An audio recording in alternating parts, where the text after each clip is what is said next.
In 2014, a hiker made a startling discovery of human remains within a wooded area near Newport, Washington, off Highway 2. The findings occurred on December 2 close to a railroad track often traversed by individuals experiencing homelessness. The victim, a man presumed to be homeless, drew the attention of the Ponder County Sheriff's Office. Among the belongings discovered at the scene were a solitary black boot, size 13, branded as Brahma, a navy and red striped stocking cap, pants with a 48-inch waist and 30-inch inseam, a XXL-size plaid button-up shirt with the brand Faded Glory, and a red fleece-style zippered hooded jacket. A pair of gold-rimmed eyeglasses was also located. Responding to the situation, the Ponder County Sheriff's Office undertook efforts to identify the individual, canvassing local homeless shelters. An autopsy conducted by the Kings County Medical Examiner's Office determined that the remains belonged to a white middle-aged man, likely afflicted with arthritis or a significant degenerative disease. Dental information was submitted to various databases, including the Washington State Patrol's Missing and Unidentified Persons Unit and the FBI National Crime Information Center, but no matches were found. In 2015, a DNA profile extracted from the remains was sent to the FBI's Combined DNA Index system, yet no match was established. The case was subsequently added to the National Missing and Unidentified Persons System. Law enforcement continued their efforts to rule out missing persons, and in December 2016, forensic artist Natalie Murray created a facial reconstruction based on measurements and photographs.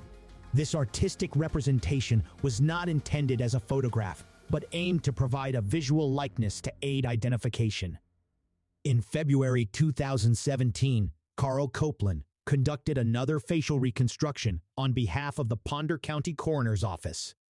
By 2022, an advanced DNA profile was sent to a genealogy service, and the Spokane County Medical Examiner's Office identified a potential relative through a DNA reference test. The remains were officially identified as Randall Reed Proris on July 28, 2023, by the Ponder County Coroner. Randall's family had last heard from him in 2003, but authorities discovered he was last seen in 2008 in Old Town, Idaho. Born in Sioux City, Iowa, Randall enjoyed reading, though unfortunately, little else is known about his life. In October of 1997, a duck hunter made a grim discovery and dismembered female torso found in the Ryan SLO stream just north of Eureka in Humboldt County, California. Despite the recovery of the remains, attempts to identify the victim proved futile. The unsettling case took a darker turn in January 1998 when additional body parts were located and retrieved on Clam Beach in California. The chilling narrative intensified on November 3 1998, when Wayne Adam Ford walked into the Humboldt County Sheriff's Office main station with a macabre offering a female body part carried in a plastic bag. Ford, an ex-Marine, disturbingly confessed to ending the lives of several women across the North State, including the unidentified victim found earlier. He admitted to a total of 4 victims. Investigators, delving into Ford's background as a long-haul trucker, conducted numerous interviews, extracting descriptive details about the victims.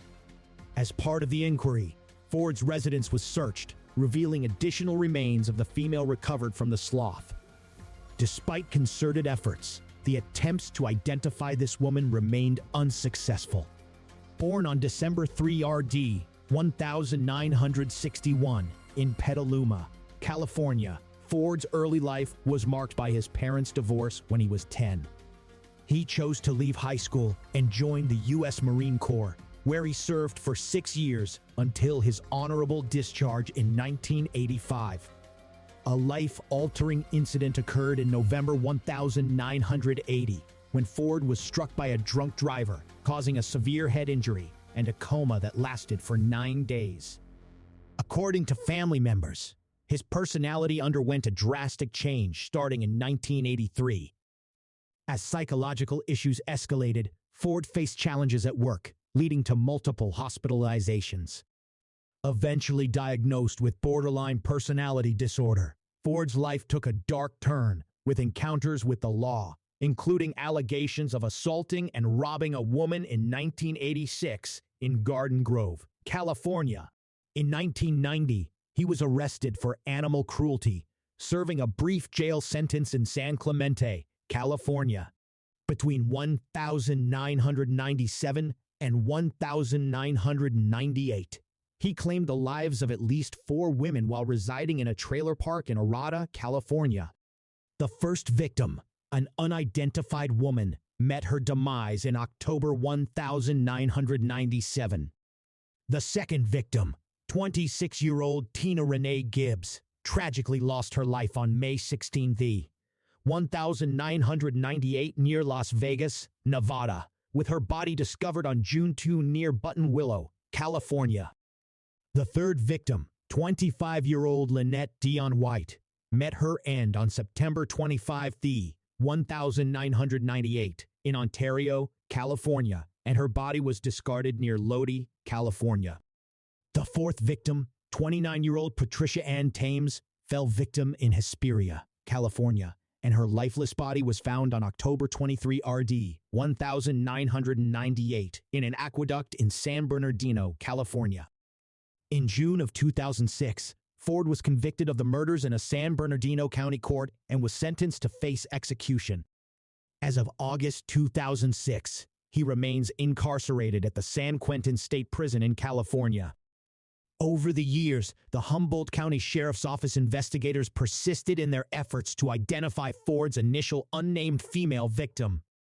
They routinely combed through missing person reports, spanning the entire West Coast to gather leads. Leveraging DNA analysis, investigators successfully confirmed that the remains discovered on Clam Beach belonged to the unknown female. The DNA profile was entered into both the California Missing Persons DNA database and the National Unidentified Persons DNA Index, undergoing regular searches against profiles from missing persons and other human remains in the combined DNA index system. Despite exhaustive efforts, no matches were ever found. Eventually, the case was submitted to the National Missing and Unidentified Persons System. In 2021, Sheriff William Hunnell of Humboldt County established a cold case unit, tasking 2 investigators with the exclusive responsibility of re-examining unresolved cases for potential breakthroughs. Fast forward to December 2022, and a collaborative effort between the Sheriff's Office, the California Department of Justice, and AM&C was initiated to explore the application of advanced forensic DNA testing in identifying an unknown female or a close relative. The California Department of Justice supplied AAM with a DNA extract from the unidentified woman's remains, prompting AM scientists to employ forensic-grade genome sequencing to construct a comprehensive DNA profile. Leveraging this profile and forensic genealogy techniques, a potential DNA match surfaced, pointing to a close relative of the victim.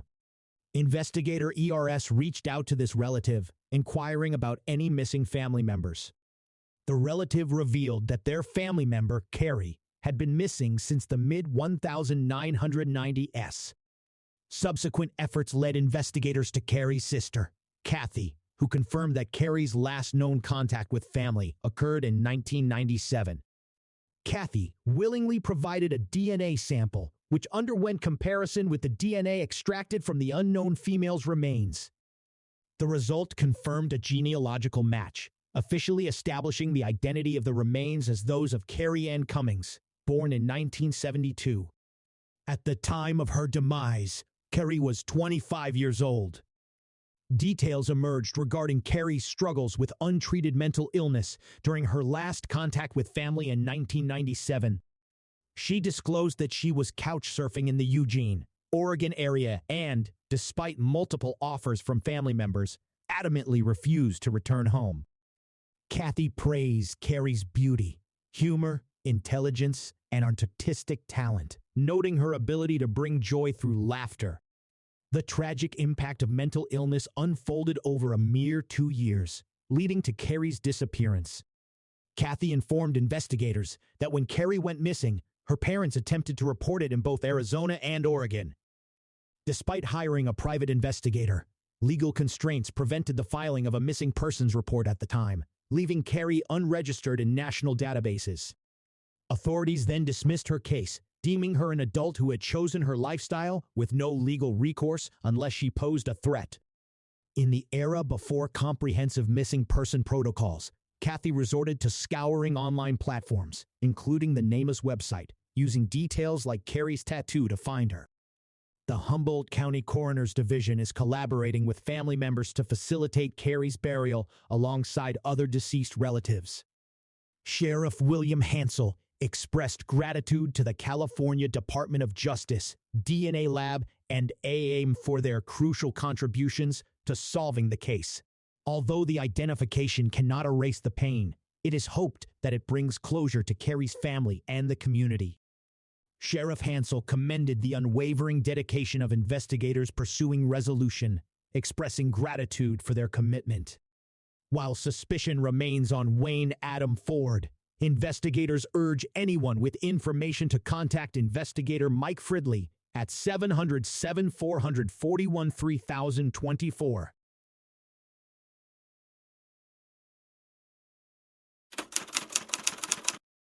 On October 26, 1978, a report reached the Pershing County Sheriff's Office concerning the discovery of human remains in Pershing County, Nevada. The location was approximately 13 miles west of Imlay, near Scosa Road. Responding promptly, officers from the Pershing County Sheriff's Office found the human remains contained within a garment bag buried in a shallow grave. Among the evidentiary items collected at the scene were women's clothing found inside the garment bag, consisting of a dark green sweater with a white safety pin on the front, dark green trousers, and a long-sleeved pink sweater. The unidentified individual's remains were subsequently transported to WashU Medical Center in nearby Reno, Nevada, where an autopsy was conducted. The medical examiner determined that the remains belonged to a Caucasian female aged approximately 40 to 50 at the time of her demise. Due to the condition of her remains, the circumstances surrounding her death remained unclear, although investigators suspected foul play. Despite extensive efforts, no identifying information was discovered on the victim's body during the initial investigation. In May of 1979, recognizing the need for additional resources, the Pershing County Sheriff's Office sought the investigative assistance of the Nevada Department of Public Safety Investigation Division. This collaboration sparked a thorough investigation aimed at identifying the woman, involving the submission of dental records for comparison and collaboration with the FBI to extract identifying information from the clothing articles. In a multifaceted approach, investigators obtained a mitochondrial DNA profile from the woman, and a facial reconstruction was created with the dual purpose of provoking recognition and advancing the identification process. The hope was that someone might come forward with information that could shed light on the mysterious circumstances surrounding this unidentified woman. The case was officially entered into the National Missing and Unidentified Persons System, where investigators diligently pursued various leads and examined numerous missing persons reports, but failed to uncover any significant breakthroughs in identifying the mysterious woman. Despite their persistent efforts, her identity remained elusive, leading to her designation as the 1978 Imlay Jane Doe. This enigma persisted for over 44 years, until March 2022, when investigators, in collaboration with Immerse, sought the expertise of Othram to unravel the mystery. Immerse, a national clearinghouse dedicated to aiding the criminal justice community in resolving cases of missing, unidentified, and unclaimed persons throughout the United States and its territories, provided funding for advanced DNA testing and forensic genetic genealogy. The forensic evidence was sent to Othram's laboratory in the Woodlands, Texas, where Othram scientists employed forensic-grade genome sequencing to establish a comprehensive DNA profile for the unidentified woman. The genealogy team at Othram then utilized this profile to generate investigative leads, which were subsequently shared with law enforcement. David Middleman, CEO at Othram, explained that their approach allows the identification of individuals even if they are remotely related. While the discovered relative may not be someone present during holiday gatherings, they could be a genetic relative, possibly a third or fourth cousin. This breakthrough enabled investigators to ascertain that the unidentified woman was, in fact, 67-year-old Florence Charleston from Cleveland, Ohio. Detective Sean Coaster confirmed that the genealogy profile derived from the processed remains successfully identified a couple in Ohio. The Nevada State Police then located and tested the DNA of Florence's granddaughter, Donna Taylor, ultimately discovering a 100% familial match between Donna and the remains near Imlay, Nevada in March 2023. Initially, when the detective reached out to me, I thought it was a prank, Donna remarked. Subsequent investigations unveiled that Florence had relocated to Portland, Oregon, in the early 1970s, losing contact with her family around 1978.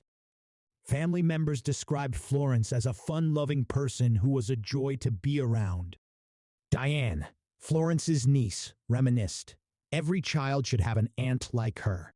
We used to share stories in our family for years about the wonderful times we had growing up with her.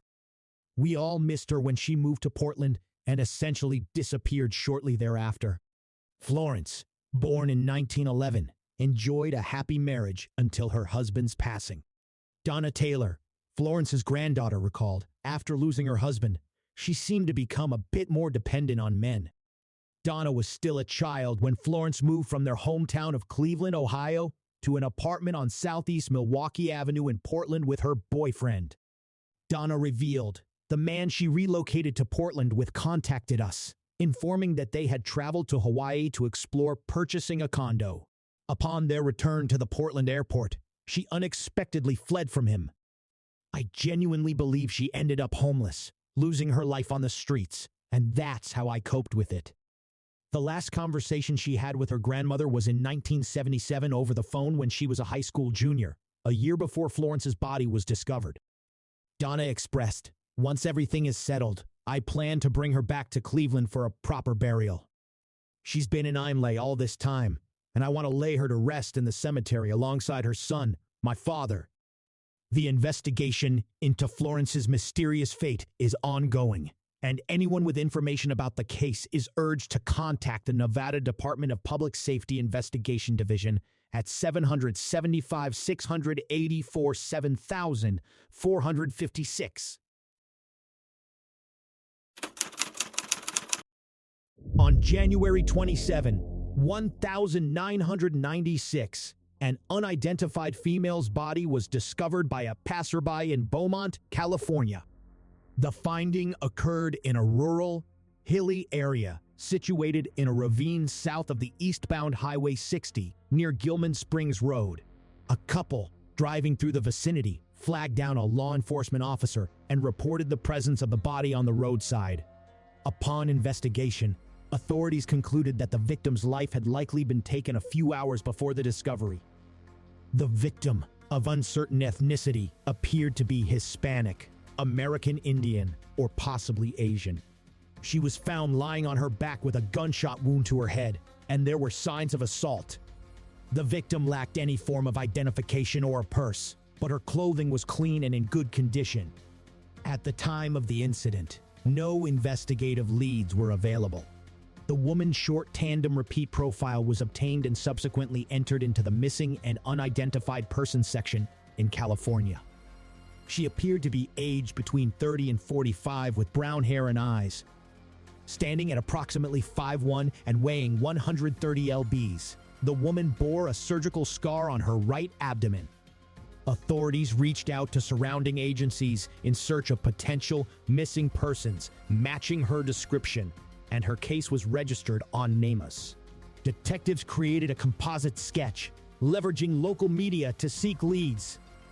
Despite these efforts, the investigation hit a dead end and the case turned cold. Recently, the Riverside County Regional Cold Case Team collaborated with AAM to employ advanced DNA testing and forensic genetic genealogy. Forensic DNA samples were sent to AAM, where scientists utilized forensic-grade genome sequencing to construct a comprehensive genealogical profile, aiming to generate new leads in the case.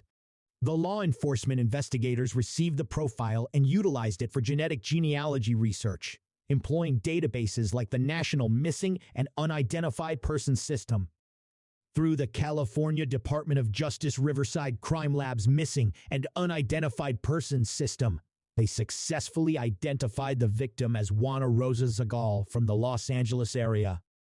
This breakthrough was officially announced on June 26, 2023, revealing that Juana was 41 years old when she lost her life.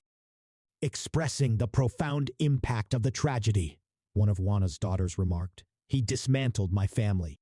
It wasn't just one life he took all of ours. It's incredibly challenging for me, but I desperately want to uncover the identity of the responsible party." Detectives remain hopeful that individuals in Juana's circle, including friends, neighbors, or colleagues, may possess valuable information to shed light on her disappearance.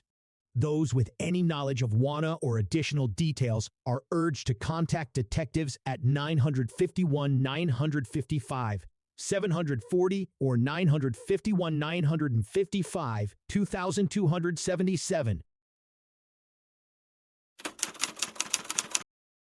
On October 6, 1982, investigators concluded that an unknown man had been the victim of foul play. For 4 decades, the case remained unsolved until AAM Labs, in a groundbreaking collaboration, employed advanced forensic genome sequencing. AAM North America's inaugural private laboratory dedicated to deriving human identification from forensic and crime scene evidence has been successfully tackling cases of this nature across the continent. The California Department of Justice forwarded DNA extracted from the victim's bones to AAM Labs. Employing a suitability analysis, AAM assessed the quantity of viable DNA. Leveraging their capability to scrutinize hundreds of thousands of DNA markers, AAM facilitated the identification of more distant relatives, ultimately leading to the victim's direct family through genealogy. Subsequently, the FBI became involved, utilizing fingerprinting to confirm the identity once a potential match had been identified. This collaborative effort brought resolution to a cold case that had stumped investigators for over 4 decades. Law enforcement successfully established a crucial connection, ultimately unveiling the identity of the long-standing John Doe case. In October 2023, the public learned that the previously unidentified human remains belonged to Rodney Allen Ramsey, a 28-year-old born on May 25, 1954, residing in Sacramento, California. Michael Vogan, AAM Labs Director of Account Management, remarked, "What began as a case of unidentified human remains has evolved into an entirely new investigation. The impact on the community, detectives, and decades of family members is profound. While we celebrate this success, our focus now shifts to the next challenge." Notably, Rodney bore distinctive tattoos on his left forearm, featuring a red rose with 3 leaves and a skull with black braids, 3 red-tipped feathers protruding from the head, and red accents around the eye sockets. Lieutenant Karina Sasa, spokesperson for the Santa Cruz Police Department, emphasized that despite this breakthrough, investigators still have extensive work ahead and intend to reach out to Ramsey's family. Individuals possessing information related to this case are encouraged to contact the Santa Cruz Police Department's investigation unit at 831-425-820 or the department's tip line at 831-420-5995. In February 2021, a laborer stumbled upon human remains serendipitously while working near an abandoned warehouse in Oporto, situated south of Vigo and close to the Portuguese border. The remains, discovered in a sealed well, had undergone a profound state of decomposition and exhibited saponification, a process in which bacteria thriving in a damp and warm environment transform body fat into a soap-like substance, rendering the body unidentifiable. Upon examination, investigators determined that the unidentified man had sustained a fatal blow to the head and other severe injuries throughout his body. However, the absence of flesh and personal effects in the well presented a perplexing challenge in establishing the individual's identity. Despite conducting DNA tests, no matches were found in police databases for any known individuals or missing persons. Faced with a stagnant investigation in 2022, the Guardia Civil Police Force sought assistance from Fernando Vietes, a forensic scientist affiliated with Galicia's Institute of Legal Medicine. Forensic facial reconstruction is the process of recreating a person's face based on skeletal remains, utilizing a combination of anatomical science, anthropology, and artistic interpretation. Collaborating with artist Alba San N, Dr. Vietes produced 6 different renditions of the man's face, featuring subtle variations in hair color and varying degrees of facial hair. These photo-fit-style representations proved effective when, within a few weeks, a woman from Portugal stepped forward, recognizing her long-lost brother whom she had not seen in over 3 years. Subsequent DNA testing substantiated the woman's claim, conclusively identifying the unknown man as Carlos Alberto Vieira do Euro. Originally from Vido Castillo in Portugal, Carlos had been residing in Spain for 2 decades, operating a used car business in Vigo. Investigators from the Guardia Civil were able to establish the 37-year-old Carlos's disappearance date as October 13, 2018, meticulously tracing his movements leading up to the time of his demise. The investigators have identified 5 suspects with varying degrees of involvement in a homicide believed to be linked to fraudulent activities perpetrated by Carlos in his dealings with used cars. 2 of the accused individuals have been placed in custody by the investigating judge in Oporio, while the third, believed to have played a role, has been released on bail. Dr. Vietes has gained recognition for his expertise in identifying bodies in advanced stages of decomposition. He has worked at Darwin Cemetery in the Falklands, where the International Committee of the Red Cross led an initiative to identify over 120 anonymous Argentine soldiers. Additionally, Dr. Vietes contributed to the identification of victims of the 2004 Madrid train bombings. Notably, he provided a visual representation of Manuel Blanco Roma Santa, Spain's first recorded serial offender who claimed a curse transformed him into a wolf and led him to take the lives of 13 people in the 19th century. As of now, there has been no public update on the status of the individual suspected in the death of Carlos Alberto Vieira do Oro. On March 17, 2005, while hiking the Lone Mountain Trail in Carson City, a passerby noticed a protruding shoe from the ground and promptly alerted authorities. Upon investigation, law enforcement discovered the buried remains of a woman wrapped in a sleeping bag. Preliminary estimates suggested that the woman had passed away approximately a year before her unearthing. Despite the standard identification procedures, investigators were unable to determine her identity, and she became a Jane Doe. In 2019, the Carson City Sheriff's Office turned to the DNA Doe Project to employ genetic genealogy in their efforts to unveil the identity of the Jane Doe. This involved utilizing DNA matches to construct her family tree. Following a series of intricate laboratory processes to extract and translate DNA into a usable profile for comparison with millions of database records, volunteer investigative genetic genealogists began their work. By May 2020, the DNA Doe Project reported that more than 13 volunteers had diligently collaborated to link matches with family trees reaching back to ancestors born in the mid-1700s in England. The exhaustive effort took just under a year to narrow down the search to a single family in the expansive family tree. 3 out of the 6 siblings were women, and investigators were prompted to pursue this lead. In October 2022, a family member of Jane Doe's ancestry underwent a DNA test, and the results were uploaded to gedmatch.com, a public database accessible for law enforcement cases. Following this DNA match, investigators conclusively identified Jane Doe as Joyce A. Rogers Anus, originally from Michigan. Aside from furnishing this pivotal lead for identification, the DNA Doe Project team also supplied details about a man connected to Joyce, who later admitted to burying her body on Lone Mountain. It emerged that 72-year-old Joyce had succumbed to natural causes, and her husband, Edward Barton, had interred her on the mountain. The couple, being homeless and financially strapped, lacked the means for a proper funeral. Regrettably, there exists no way to substantiate or refute Edward Barton's account of events, and the case is presently considered resolved. In Granby, Massachusetts, on November 15, 1978, a group of kids playing off Amherst Street made a grim discovery: an unidentified woman's body buried under a pile of leaves. Investigators later determined that she had been fatally shot in the temple and that her body had been dragged using a man's belt. Her demise occurred approximately 3 months before the discovery, around August 1978.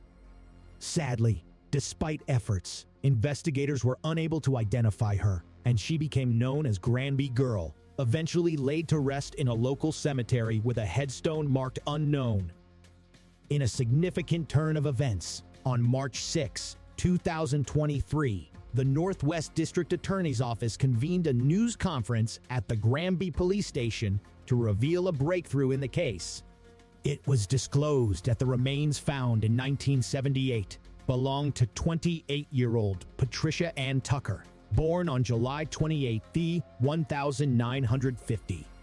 First Assistant District Attorney Stephen G. explained that advances in DNA technology enabled them to locate Patricia's half-sister in Maryland, who subsequently led them to Patricia's son. At the time of her disappearance, he was just 5 years old. Stephen G.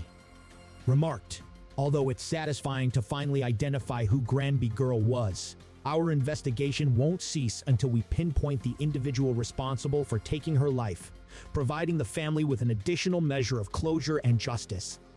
This investigation, spanning decades, will persist until every possible lead is thoroughly explored." In 1978, Patricia, formerly known by the married names Patricia Heckman, Patricia Dale, and later Patricia Coleman, lived with her husband Gerald Coleman on the shore of Lake Pocatopog in East Hampton, Connecticut.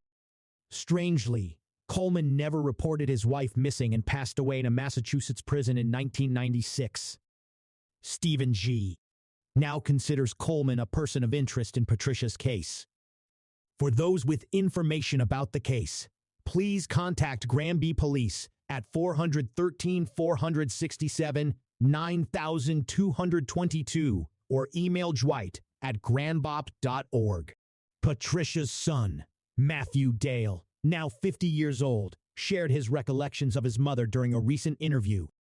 The memories date back to 1978, when Patricia was seated in the front of a stranger's car, donning a vest. Matthew, positioned on plush upholstery in the back seat, was accompanied by a man he did not recognize behind the wheel. Despite the passage of time, Matthew vividly remembers his mother's last words before her disappearance. Instructing him to go across the street to the playground, adjacent to a juvenile group home, Patricia bid him farewell with a simple goodbye now. As Matthew reflects on his middle-aged years, his memories have become somewhat hazy. To the best of his recollection, the facility was located outside Boston. His father retrieved him the following day and assumed the role of his primary caregiver after Patricia's departure. Despite spending most of his life in North Carolina and establishing a happy family life, Matthew has been haunted by the unresolved mystery of his mother's disappearance. Within the family, rumors circulated, with some speculating that Patricia might have entered the federal witness protection program. It wasn't until Matthew reached his 30s that he came to terms with the likelihood that his mother was no longer alive. Dispelling myths surrounding her, he noted, "My mother fell in with the wrong crowd. She was not a hiker like some of the stories said through the years. I've been told so many lies about it." Following his father's passing in 2015, Matthew has grappled with a sense of aimlessness, despite being happily married, a father, and a longtime union electrician. Several weeks prior to the identification, the police arrived at his doorstep. They questioned him, revealing that they had located him through his uncle in a DNA database, mentioning Granby Girl. Puzzled, Matthew wondered, what is Granby Girl's state police investigators, though sparing on details, indicated they had presumed Patricia's body. Having previously submitted his DNA to a database in anticipation of his mother's potential identification, Matthew promptly forwarded investigators a file containing his digital DNA profile. Within hours, they contacted him by phone, confirming a clear genetic match. Matthew possesses only a few mementos of his mother: a solitary photo, baby book she crafted for him, a lock of his hair, and a small tapestry she painted during his childhood. He intends to organize a proper grave for his mother, which has long been marked only by a wooden cross. In 1998, Granby residents contributed funds to establish a more dignified marker, as recalled by Matthew. Reflecting on the tragic end, he expressed his desire to commission a new gravestone for her, stating she deserves to have her name on it. In July 1980, authorities discovered the remains of an unidentified man in a wooden crate in the Chicago Greater Area Sanitary and Shipping Canal. The crate, containing the body, had been extracted using heavy equipment, along with other debris from a grate designed to prevent objects from entering the power plant. During the removal and disposal process by power plant employees, the crate broke open. A couple of days later, an employee searching for driftwood stumbled upon the body, but advanced decomposition made identification challenging. Upon autopsy, investigators found evidence that the unknown man had been deliberately taken from this world. He had sustained a shotgun wound to the abdomen and multiple gunshot wounds from a handgun. It was deduced that the man had likely lost his life several days before the discovery of his body. Investigators approximated that the unidentified white male was between 25 and 35 years old at the time of his demise. They estimated his height at 5'11" and weight at around 175 lbs. The man had light brown to blonde hair, approximately 2 inches in length when discovered. He was dressed in dark blue work pants marked with J5, a green pullover t-shirt with a pocket, wool socks, and a single dark-colored herringbone house slipper. Although partial fingerprints were recovered from the body, attempts to match them with individuals in both state and federal databases were unsuccessful. Dental evidence was also obtained but did not correspond to any known missing persons. For more than 4 decades, law enforcement tirelessly pursued leads to uncover the identity of an unknown man. In November 2009, his case was entered into the National Missing and Unidentified Person System, Immerse, and despite STR testing, no match to anyone was found. Despite the exhaustive efforts of law enforcement, the man's identity remained elusive, and the case eventually went cold. In 2022, the Will County Coroner's Office, in collaboration with AAM, opted to utilize forensic genetic genealogy in an attempt to establish the man's identity or find a close relative.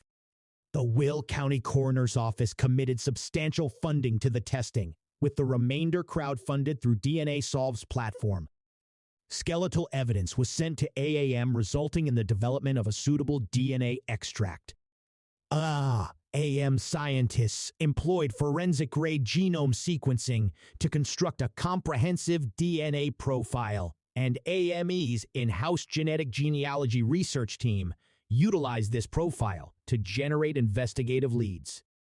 These leads were then provided to law enforcement. A subsequent investigation, along with confirmation DNA testing of a family member, conclusively identified the 1,980 victim as Webster Pfizer, born on September 25, 1950.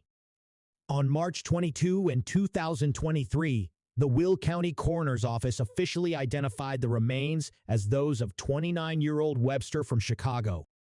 Sergeant Mike Ernest acknowledged, obviously, there were numerous mob-related crimes during that era, and many of them extended into Will County.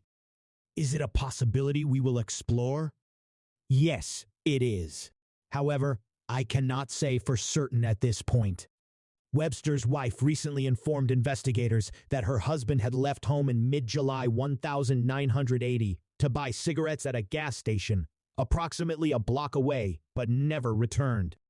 Webster was eventually reported missing to the Chicago Police Department by concerned relatives. Joe Piper, a deputy coroner and cold case investigator at the Will County Coroner's Office, expressed, "This gentleman is somebody's father, somebody's uncle, somebody's brother, and it is gratifying to provide the family with some form of closure because they are searching and wondering whatever happened to their loved one." Those with information that could assist in this case are urged to contact the Will County Coroner's Office at 815-727-8455. On June 21, 2021, a groundskeeper, while clearing ground cover, stumbled upon a human body near a trail on the southeast side of Metzen Lake in Golden Gate Park, San Francisco, California. The individual, a white male, lay on a blanket and sleeping bag, surrounded by trash and miscellaneous items.